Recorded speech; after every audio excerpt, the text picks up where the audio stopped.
What's up, guys? Welcome to Newswave Week in Review. We do this every Saturday where we go back and take a look at the week of Newswave. So if you missed any, this is kind of a good way to get caught up in some of the bigger topics of the week. And of course, we take a look at your comments throughout the week and respond. On Monday, we talked about Resident Evil Revelations going to the Switch and some of the upgrades that were found in a recent interview. These include the first revelations being 60 frames per second, and motion controls are also being included. Also, Sony is looking to reward players for their trophies by paying out credits that can be used on the PlayStation Network. Jamie Not Mark 2 says, the PlayStation 4 trophy thing would have been cool if it was 7-8 years ago. I have like 2,000 trophies. Now, if you don't know, the trophy situation, it's not retroactive, meaning any trophies you earned like years ago or even weeks ago won't count, which is kind of a bummer. I think this is something that Microsoft, Sony, somebody should have done a while ago because, well, at this point, most people have played several PS4 games and got several trophies that are worth credits now, and it's kind of a shame. I understand Sony probably didn't want to do that because then people would just get tons of credits all at once and games would probably just be purchased in mass randomly. You know, one day they'd probably be sending out thousands of dollars in credits just because, whereas they really want you to just play their games going forward more. It's good for publishers, especially publishers with microtransactions in them, for you to come back. And this is just a way to get you really invested more so in the PS4 as opposed to maybe the Xbox One or even the PC, because in this case, they are actually rewarding you in some way for your trophies. Steam kind of does this by playing around with the idea of being able to sell cards in their marketplace when you earn them, but they don't really have a way of you just trading them in, I guess, for just straight up cash like you can with Sony, although it's really credits. But still, Steam at least has a way for you to interact with your achievements and stuff that you earn, and then you'll get, like I said, cards. Microsoft still needs to work through something like that. I think it'd be cool to see everybody have actual rewards for getting these achievements and getting some of these trophies. Some of these trophies are hard, like really hard to get. On Tuesday, we went over the mad scramble that Japanese developers were going through after being ill-prepared for the Switch's early success. Amid these reports from the Wall Street Journal, many developers, including Bandai, openly admitted to not expecting the early success from the little system and vowed to increase support the following year. Meanwhile, over on the Green Team, Phil Spencer mentioned that Microsoft will now start pursuing current studios as well as open new studios to create more software for the Xbox One. ZX Billy says, who'd have thought it? A Nintendo handheld sells well. Eyes on the ball, fellas. So here's the thing about this whole situation. The developers were correct, I think, to wait. I think maybe some of them should have been a little more invested in the Switch from the get-go, but I can understand why they would be timid from doing so. I mean, think about it. The Wii U was not good. It was not a good system for anyone to develop for, other than Nintendo themselves. I mean, even things like Bayonetta didn't sell well on the system. They just didn't. Whereas stuff like Mario Kart sells 8 million copies because it's Nintendo and it has Mario on the front. One of the reasons I do think Mario Rabbids for Ubisoft sold so well is because, well, Mario was on the front. Now, this system seems to kind of cater to a different audience. It's weird, right? Indie games are selling like crazy on the Switch. I think it's because we're to a point now where pretty much any indie game can run on the Switch, and there are a lot of people out there who just like indie games. So I think people are also buying the Switch as an indie game machine, and I mean, we're seeing some crazy sales on these smaller games, like Death Squared had way better sales on the Switch than they did on the PC. Kamiko, a game made by like 2 people, selling over 100,000 copies on the Switch. So I think at this point, it's pretty clear that people are buying the Switch that aren't Nintendo fans as well as Nintendo fans. So it's probably interesting to some of these developers now to really jump on board.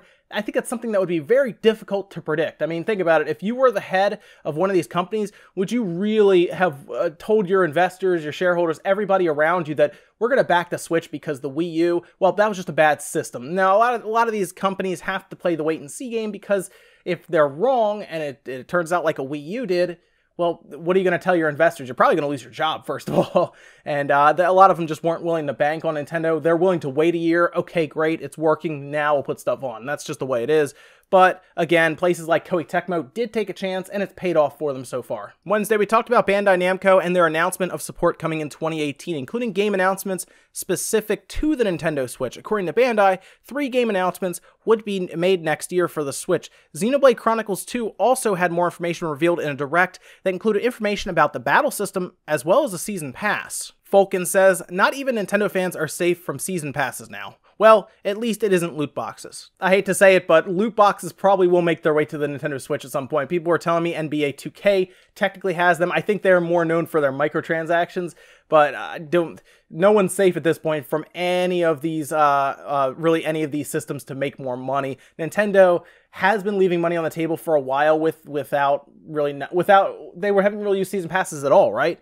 And at this point, it's becoming more current or more common with their games. And listen, I know there are people who don't like DLC or season passes to a degree. I think there's good DLC and I think there's bad DLC. Good DLC is DLC that clearly could not have made the original game. Like the Xenoblade DLC that they're showing us, that can't come out until next year. That tells me it wasn't cut from the game, whereas something like Marvel vs. Capcom Infinite, they show the game and then like a month or so later, here's some new characters including Black Panther. Like, come on, we know that could have been in the game, but you held it off from a game that wasn't good in the first place, according to a lot of people. Budgets were cut heavily around it. And then you just kind of introduce characters to us later on. Things like Resident Evil 5's DLC, where it was actually on the disc, and when you bought it, they gave you like a 2 megabyte download or something, and then it just unlocked it on the disc. That's bad DLC. DLC that they're going to genuinely spend time on. Something like The Witcher's DLC that we've seen. Yeah, that's good DLC. I have no problem buying content that is good, that I'll get more out of down the road, that they clearly worked on away from the game. So Xenoblade Chronicles 2 DLC in their Season Pass. The nice thing here is we don't have to buy the Season Pass until you see like content that you like, in which case then it's worth buying into. So if you're not 100% sold on it, get the game, try it, and then if you do like it, buy into the Season Pass if there's stuff in there you like. I mean, you can wait all the way up until next year when they show the story DLC. You don't really have to buy it now. Thursday, we talked about Square Enix pledging support for the Switch, and they will be aggressively pursuing development for the system going forward, citing the Switch as a great system for mid-range titles to appear from. According to Square, nothing is off the table when deciding what to put on the Switch. Next up, Activision also reported massive revenue from Call of Duty WW2's first weekend, on sale eclipsing $500 million.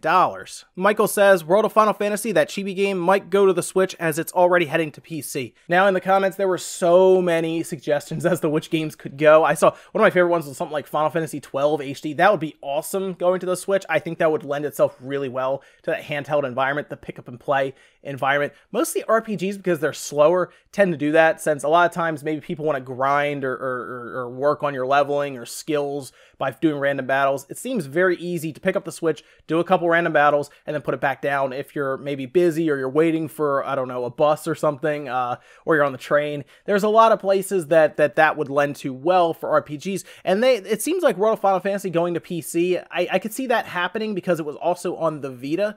So I don't see any reason why it couldn't go over to the Switch, which would probably be a pretty easy port job, to be honest.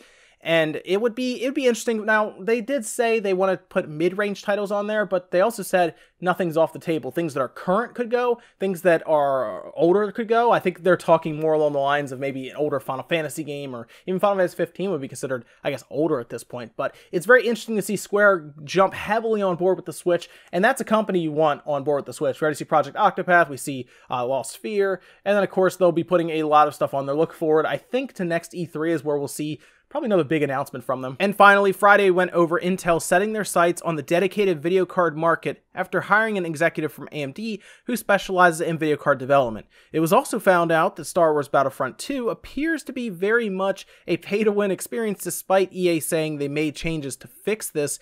Many users now reporting that putting money in and buying loot boxes gives you a distinct competitive advantage. Lurch Markham says, I won't buy another Battlefront because the first one was trash and I felt robbed when I paid $60 for it. See, this is the interesting thing here. EA knows that the people were really frustrated with the original Battlefront because when it came out, it was barely complete. It was a very bare bones experience, and it was $60. I assume they had been building the engine, getting things set up, and they're using that for the second one, and that's why it seems like there's more there. I mean, the first one was mostly just all multiplayer, and a lot of people, I think, wanted a bigger Star Wars lore kind of being a part of that, and it wasn't, and then they charged people for DLC, and it was a really bad situation, so you figured they would have taken a lot of care with the second one, and they kind of did in the beginning. Do you remember how when Battlefront 2 was first announced, they also said, oh, no paid DLC, all the DLC is gonna be free, and people really got excited. They said, wow, EA's actually doing something here for the consumer, kind of making up for really the terrible terrible development of the first one and how they treated consumers there. Well, it seems that they're actually treating consumers worse because they have now damaged the integrity of the game by including loot boxes that do very much appear to give people distinct competitive advantages if you put in more money. I mean, they even have a point where you pay $100. There is a $100 SKU in the game for microtransaction currency, which is absolutely insane to me. I don't know what they're doing here, but there are a lot of people who are not happy about it. However, it's still going to sell because Star Wars is on the front cover. I'm sorry, guys. We're going to get to media creates and NPDs, and it will top those charts. Now, it is coming out in the same month as Call of Duty, so it may not top the NPD charts, although it did sell. The first one sold really well. I think it was like 15 or 16 million copies. So we'll see. We'll see. At least have a full single player that you can kind of play offline, and hopefully it's fun. But I am put off by the microtransactions, the loot boxes, as much as anyone else. But I'm also still going to be getting the game to try it. And ladies and gentlemen, that does it for Newswave Week in Review. Thank you so much for joining me here on Saturday. It was a lot of fun. I like going through and seeing everyone's comments. And then, of course, we also have Spawncast tonight with some pretty cool guests. You'll have to tune in tonight to see who we have. But I think it's going to be a lot of fun. It's actually going to be pretty packed. It's going to be a pretty packed Spawncast, pretty packed podcast tonight. So also, I'll leave links down in the description for the SoundCloud if you want to go and catch up on some of the old Spawncasts before tonight. They are always available, I think, even on iTunes, because I think SoundCloud also puts them on iTunes and everything. But Evan's up to date on all that. So thanks, guys, for watching, and I'll see you later on tonight, 9 p.m. Eastern time. You can come by and watch it live with us. It'll be a lot of fun. I'll see you guys then.